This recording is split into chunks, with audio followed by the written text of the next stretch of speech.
Welcome, everyone. Welcome, Dilip. And I didn't get your name. Joe. Joe. Welcome, Joe. And of course, our regulars up the back. Gulshan, John, Chaitanya, Madhav. And welcome, Philip. Thanks for joining us today. Pleasure. And welcome, everyone online. And we're very lucky to have Philip with us today. He's going to give us a little bit of inspiration about the second energy centre of the chakra called the Swadhisthana chakra. Do you want to tell us a little bit about that? Okay. Well, welcome to you all. You may be familiar with the chart, which is here. We have the Kundalini and the Muladhara at the base. Where that yellow sign is creativity, that's our Swadhisthana. First of all, innocence was established along with the creative force, which is the Kundalini reflected in us. That's the mother and the child. When that happened, creativity started. This whole, and brought us to this point. We're talking about billions of years. It leaves us sort of a bit staggered in the sense of time. But that creative force was established, and also in us, we have that ability to be creative. And it's where the right side starts. It's a quality of the right side in the sense of activity, to do, make, aesthetics, to be productive in a sense. And the Swadhisthana, the actual word Swadhisthana means where your being or self is established. So it's a very important part of our awareness as a human being, and particularly after realization, when the Kundalini is awakened, which Shri Mataji brought to the earth in 1970, that Kundalini awakening gives us the ability to feel this whole system within us. And the thing with the Swadhisthana is that it's where our attention lies. We can think of the past, we can think of the future, and it's all happening in us.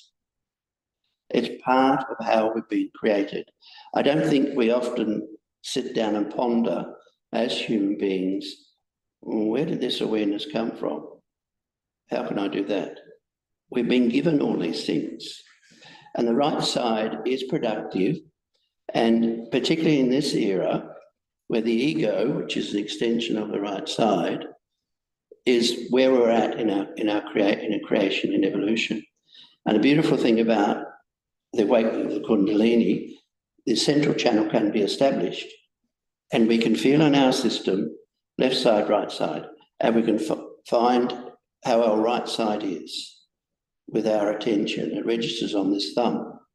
And particularly in this era, when there's a lot of mental activity, there's a lot of things going on, we're bombarded with technology. I'm known to be a dinosaur on this one, but I will forge ahead.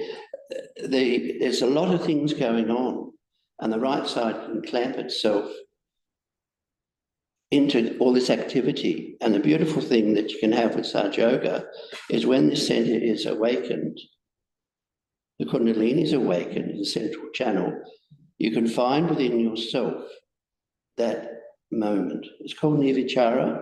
It's the real meditation where you're not hanging around miserable in the left or too active in the right.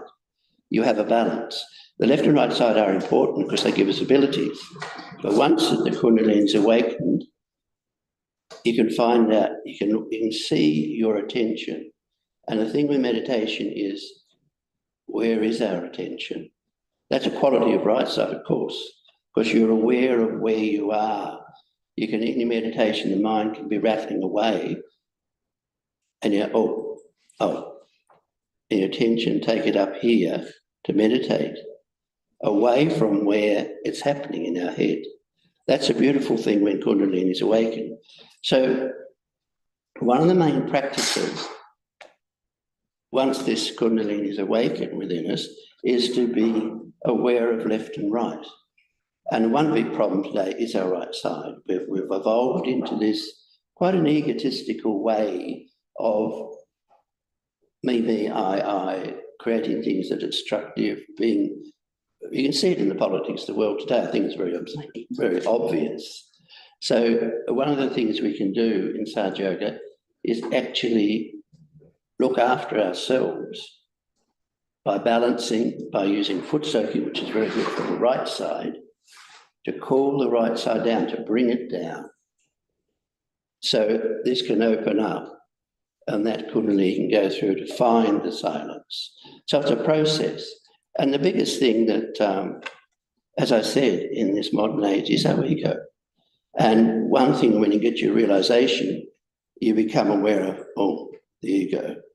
Not in a sort of a critical way. It's a way of observing yourself, or where you are and what the right side's like and where our attention is. The Sanskrit word for attention is chitta. Pure attention is nimala chitta. It's where our chitta is.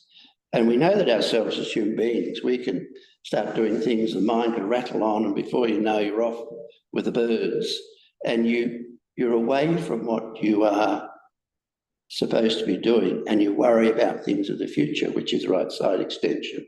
Or you can go back to the left and worry about what has happened, when all we really need is the future, the present.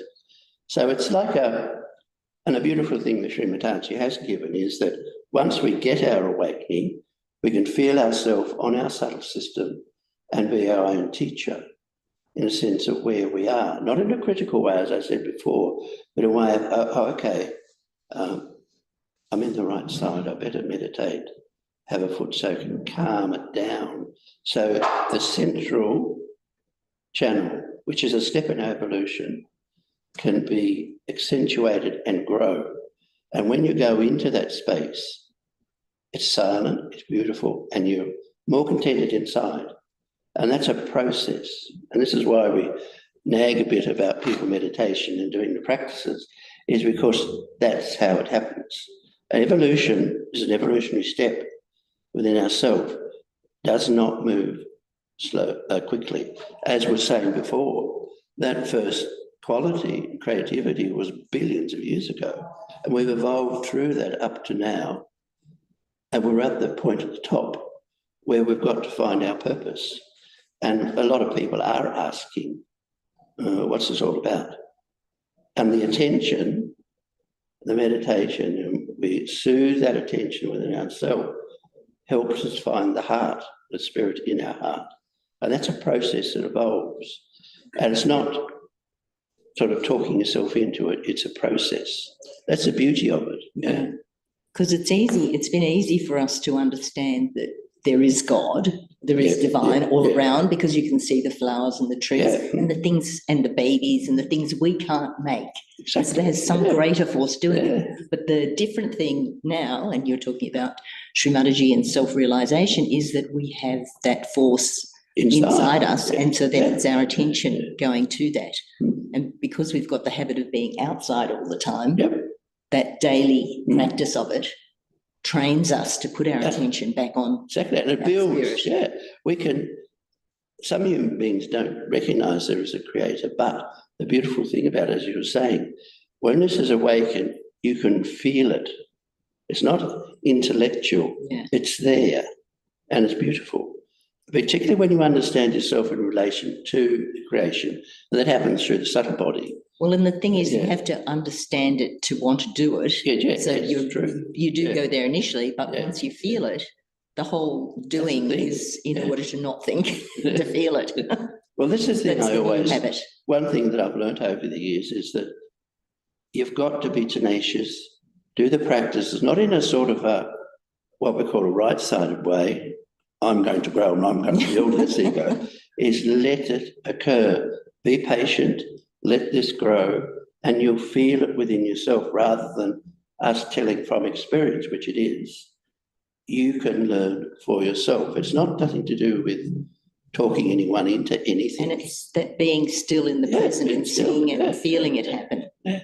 And the beautiful thing about it is when you do go into the Swadhisthana and the overdoing the right side, and that you feel it and go, oops, and you can sit down, have a meditate, have a foot soak, and this kundalini brings you back and you go, oh, that's better. Yeah. And it's how we're made. And once again, the beautiful thing that Shri Mataji supports with Sahaja Yoga is that awakening so we can know for ourselves. Simple as that. And that's not to say that tomorrow we don't forget and not know again. But it's the constant reminder. The constant reminder is the meditation. That's right. Because if you can touch on that space where this is still on the right side, it's not so dominant. Yeah. Swadhisthana's not being overworked. Oh, you're reminded each day. So if you make that a habit, you have your 5 minutes. It doesn't have to be 5 hours. As Shri Mataji said, you clean your teeth every day, so why not meditate? Yeah. It's one per line. Of course, Shri Mataji has got a remarkable humour. And if you listen to her talks and the way she talks, she has a great way of, not a beautiful way of saying how silly we are as humans. And we are getting really silly. And that's sometimes our ego, but she does it in a delightful way where she's not insulting or anything. She's actually, you got to have a sense of humour about it. Yeah, it's beautiful. And then you have to have a sense of humour about yourself. Exactly. Your naughty self who keeps forgetting what you have to do. Be reminded. Well, if you get too serious, your right side. If you get too depressed about yourself, it's the left side. Yeah. It's in the middle. Yeah. And have a positive attitude of what you've achieved and what is happening within you, and that's ongoing.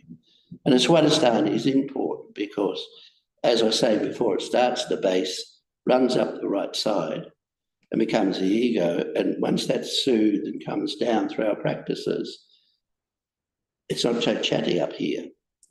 They drop, allowing this to open, that to open. It's a process. They unfold, and that pops through. Oh, silence.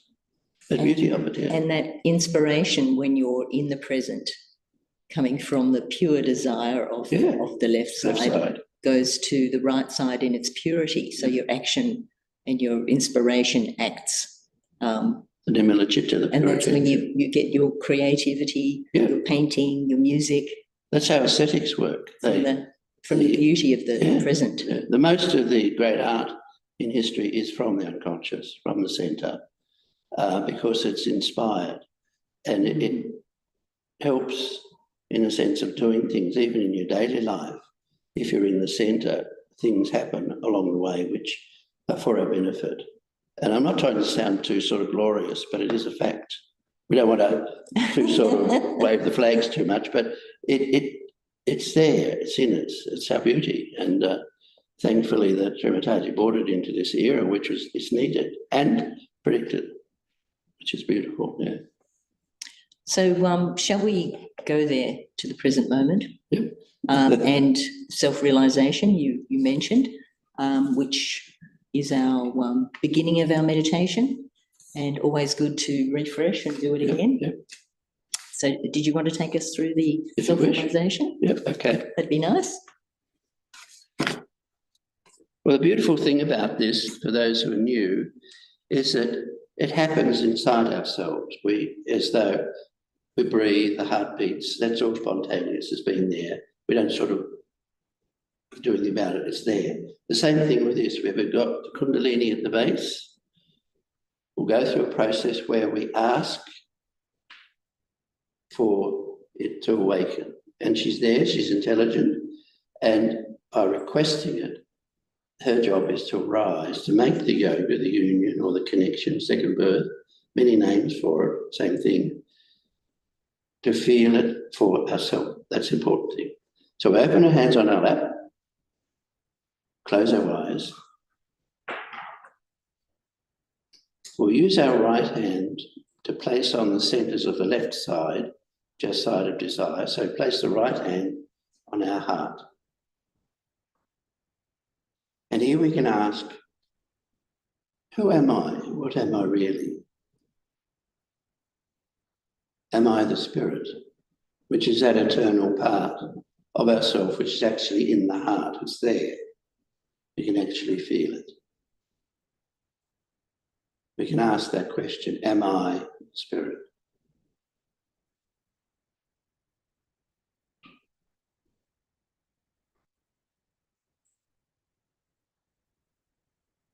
Take the right hand down to the left-hand side of our stomach, near our navel. And here we can ask the question, am I my own teacher? Because this area has got to do with our own guruship, our teaching ability to learn about ourselves. We ask the question, am I my own teacher or guru? This is what we have to become. We ask that question.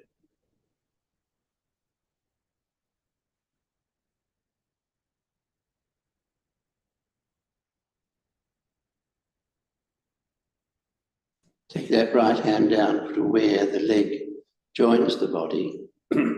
This is the area of pure knowledge. The knowledge which is beneficial for us.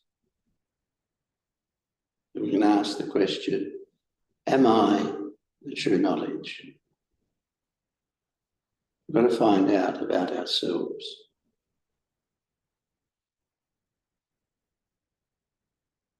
We can affirm that by saying, I am the true knowledge.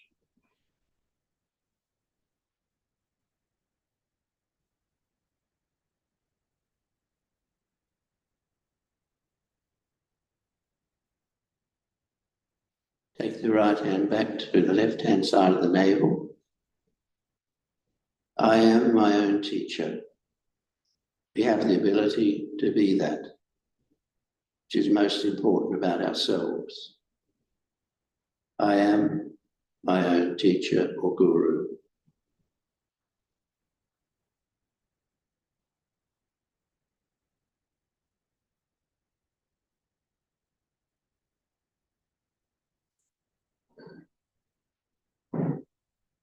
Take that right hand back to our heart, and here we can affirm that I am the Spirit. We're not the past or the future. We're not our conditionings or our ego. The important part of our being is our spirit in the heart. It's eternal, it's silent, but joyful. We are that. I am the Spirit.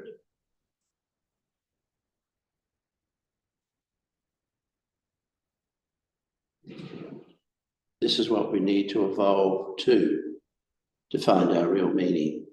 It's our spirit.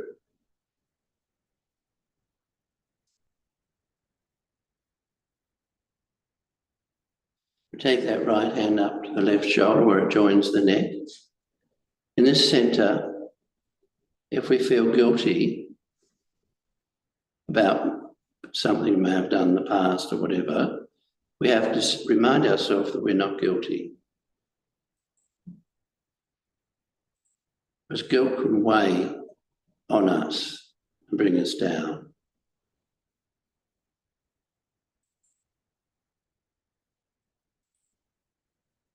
I am not guilty.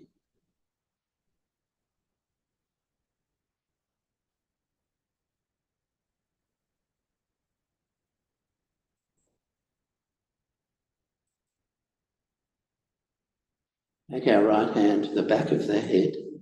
This is where our past sits. This is where our memory sits, our conditioning, where we've come from. And we can say here, I'm not the past.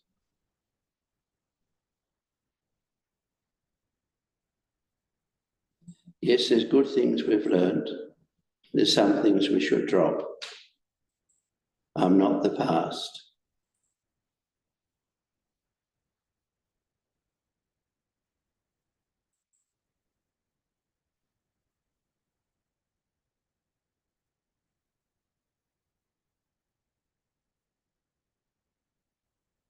Take our right hand across our forehead and to help the right side, to quieten the right side, we forgive. We forgive ourselves and forgive others. It helps the ego take its place.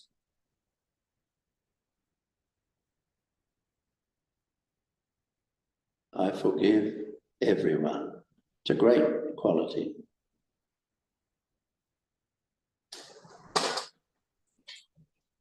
I forgive everyone.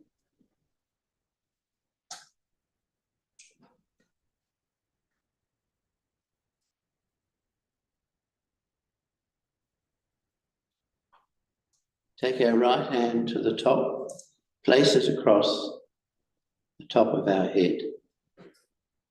This is where the union takes place, the yoga. And here we ask for that. Please give me my yoga. Please give me my self-realization. In a good way, we ask for it. And the Kundalini will do that for us. She's there for our realization. And she breaks through this area to give us that union. Please give me my self-realization, my second birth, moksha, enlightenment, whichever way you wish to ask. It all means the same.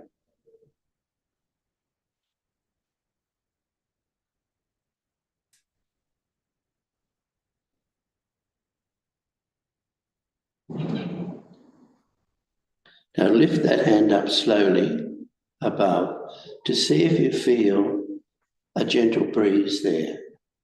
A quality of the Kundalini is that she's cool, she's gentle, she's subtle. And also to feel how you feel it inside yourself. That's important.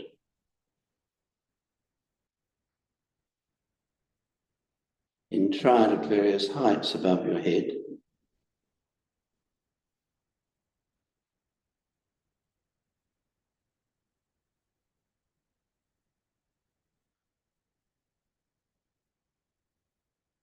And try with the left hand as well.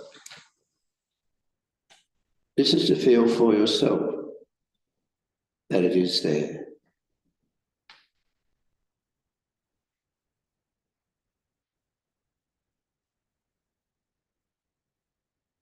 We'll open our hands on our lap, both of them. Keep our eyes closed and see if you can keep your attention on the top, where that breeze comes from. That's our own lotus or our Sahasrara.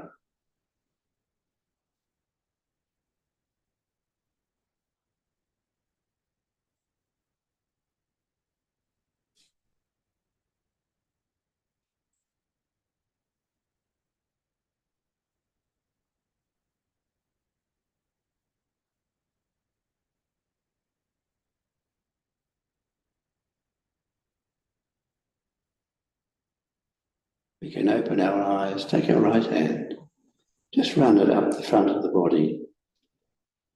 Remembering the Kundalini is, she's intelligent and she'll respond to this request. She'll try and strengthen herself by lifting her. You can feel again above the head.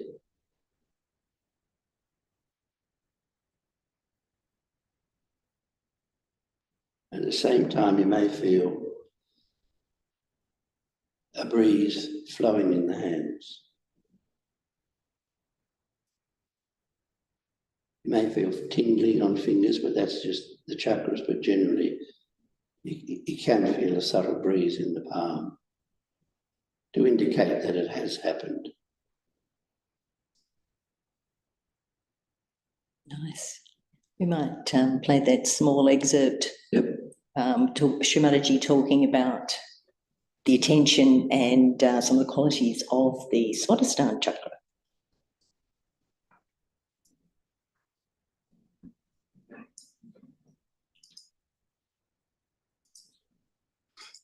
Just get my technology happening here.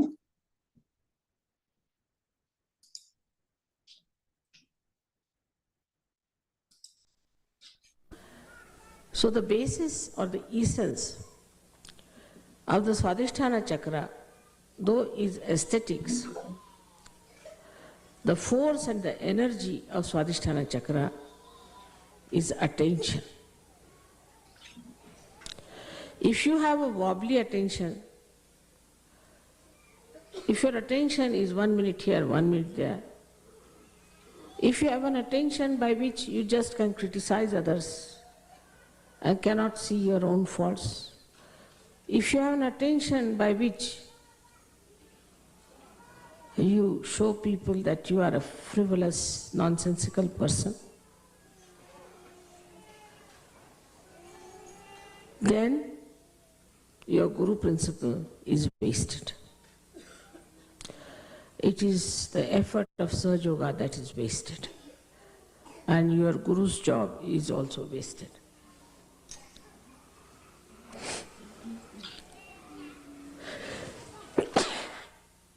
Minimum of minimum.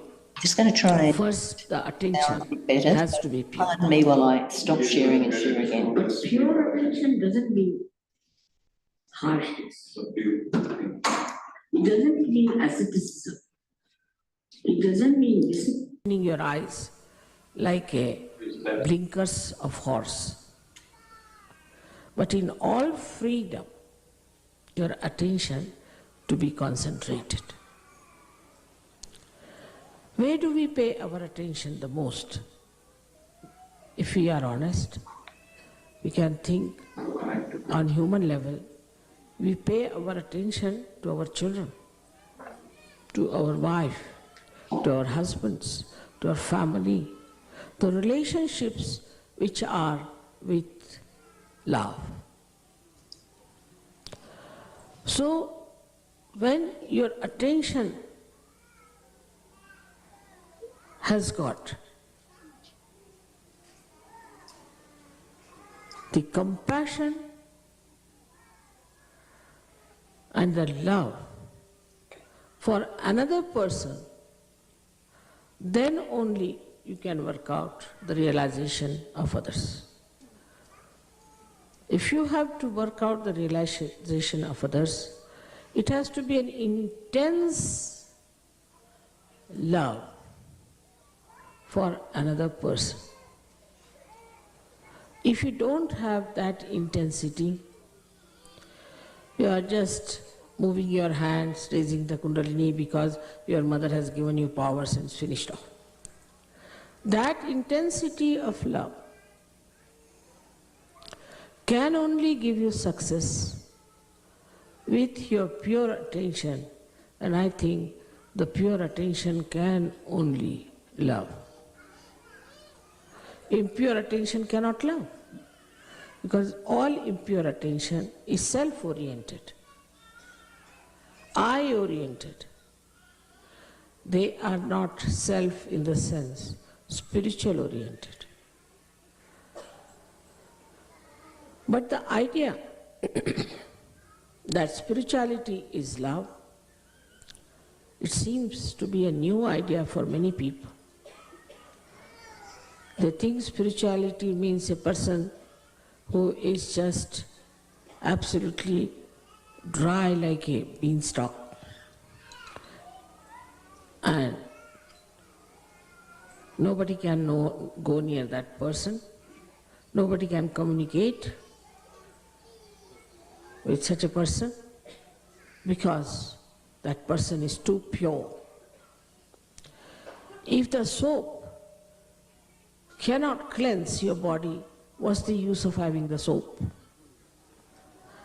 If the soap is afraid to come near you, then it's better not to be called as soap. So, we come to the point that the creativity, if it is our aim, lakshya, for that the attention we should purify. And to be purified with love, with compassion. And the same attention, when it is filled with love and compassion, it gives you dynamism, it gives you strength, it's untiring zeal you get. And the joy of seeing your reflection into another person is very beautiful. No words can describe it. Actually, when you give realization to another person, what you try to see is your image in that person. As if out of an ordinary glass, you are making it into a beautiful mirror. And then you want to see that. That is how you create. You create your own reflections, and through the cleansing of the reflectors, once you understand that without creativity, this Guru Puja is useless for you.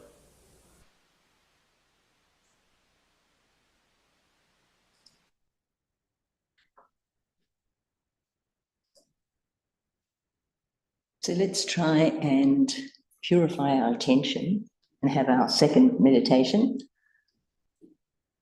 by bringing ourselves further to the present, so away from the futuristic side and out of the past. So we'll just a couple of simple hand exercises to take ourselves deeper into our meditation.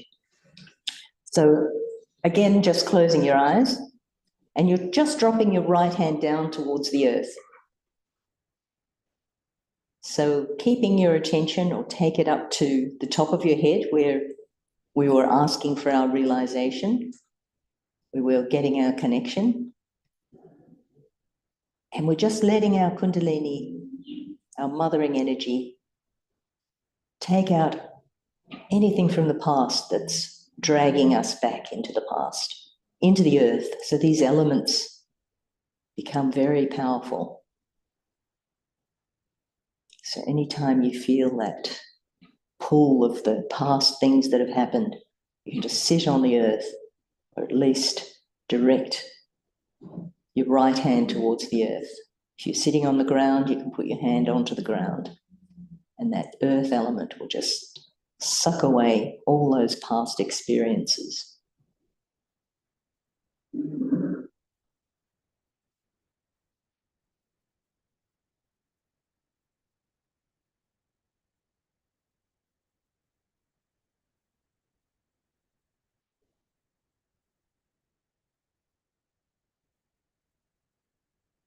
So I'm not anything that's happened in the past. I'm the spirit. And I'm now.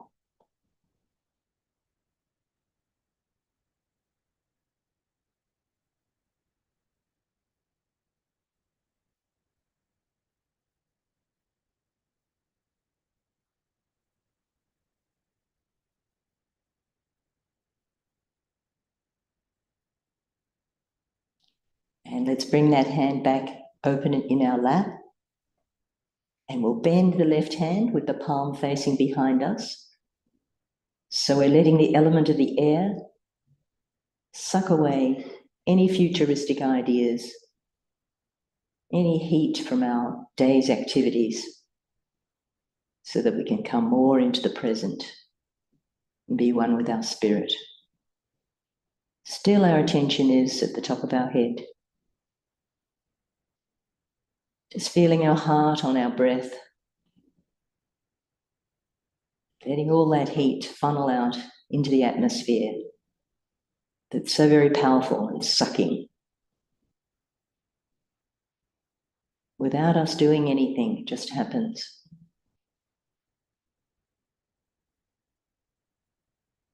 Especially when we're all together, just happens.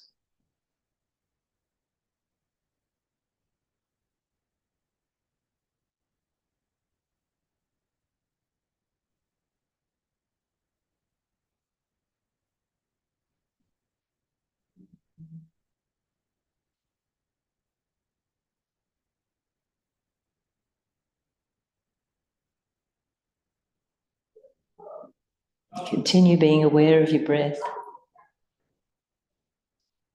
your heart, the top of your head.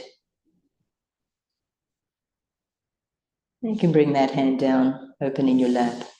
Just with the right hand, we'll do what Philip was showing us earlier, raising our Kundalini energy, our attention from the base of the spine through the central channel up to the top of our head, just touching Sahasrara, that's 1,000-petaled lotus. Connection to our divine being. Another couple of times. And then bringing both hands open on your lap.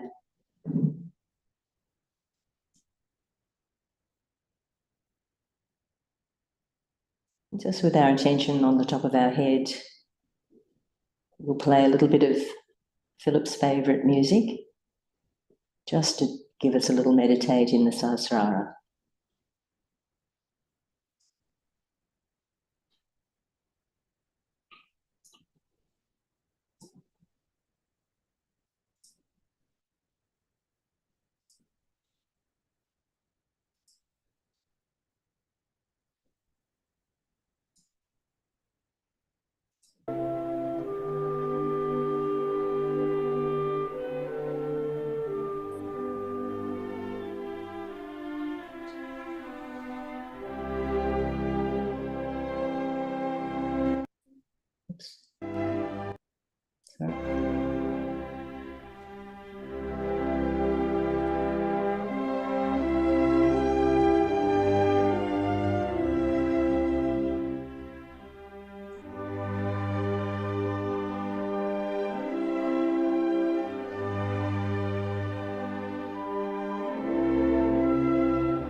Just slowly opening your eyes.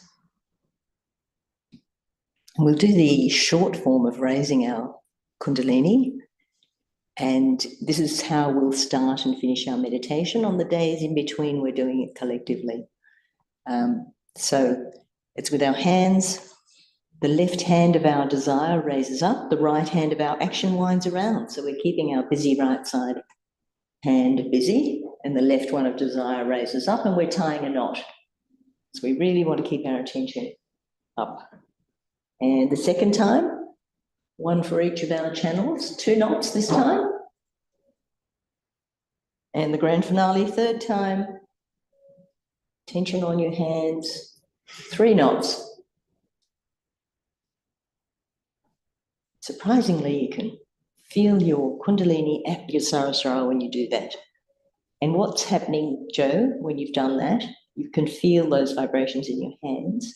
And then as a routine, it's probably one of the only routines we have, is that we'll protect ourselves with those vibrations. So we'll start from the left side with our right hand, go over the top of our entire body and back again. And that's 1. So we do it 7 times. That's 1 for each of our chakras. So we want to keep ourselves fully vibrated with all those vibrations. And with the practice of it, you can feel it more and more.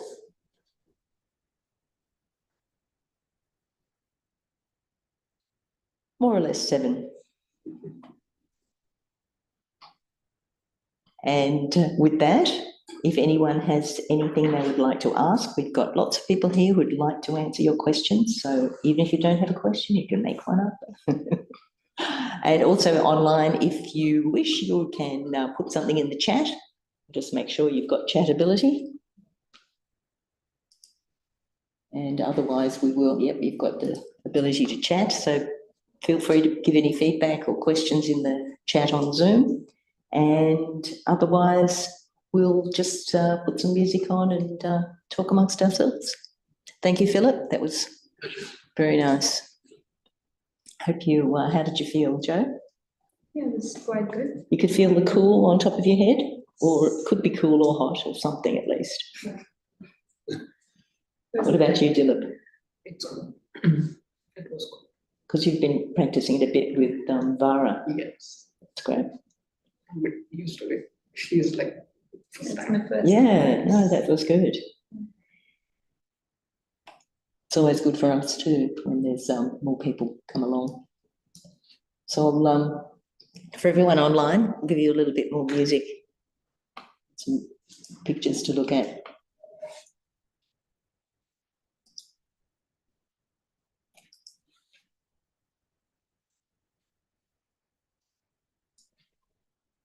We've got some other favourite music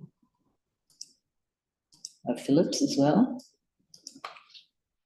So if you don't like it, you know who to blame. I'll take Kidding. I'll take it. All right.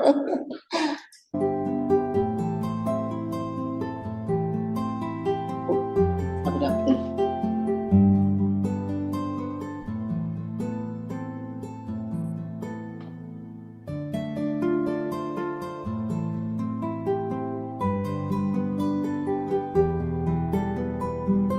So how did you, oh, let me just, wait.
you.